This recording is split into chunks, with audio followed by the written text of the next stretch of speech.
We're here with head coach Brian Durocher of the BU women's ice hockey team. The Terriers played 2 games against Vermont this weekend. What are some of the keys to this weekend's games? Well, I think the biggest thing for us is to avoid a letdown. Last week playing against two of the storied programs, Providence and UNH, we really answered the bell with three of our players not being here. And from, player 1 to player 18 and the three goaltenders, everybody really prepared last week, came out and played with a real focus and a commitment out there and had great results. To beat those teams by 1 goal would have been a nice weekend, but to come up with, multiple goal wins and really put the game away in the second period against Providence and then UNH in the third was fantastic. But now we've got to avoid the letdown. And, Vermont's gotten us once out of the 3 games the last couple of years, so nobody can go in there surprised or, with their head in the sand that Vermont can't beat us. They're another notch higher than they've been the last couple of years, and we're going to have to answer the bell against a very good skating team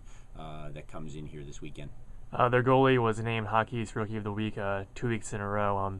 What are some things that you're telling your team to do to try to get some shots on net?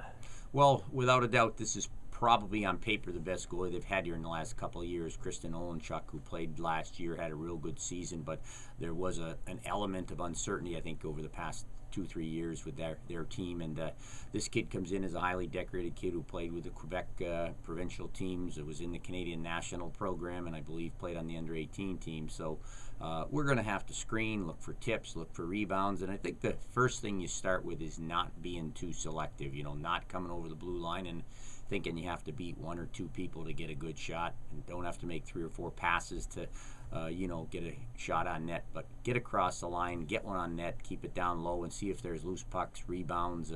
Every time that happens, the other team's defense has to pivot, turn, go play the puck, and it gives you an advantage sometimes to see where the rebound went, get a step, and put some pressure on them.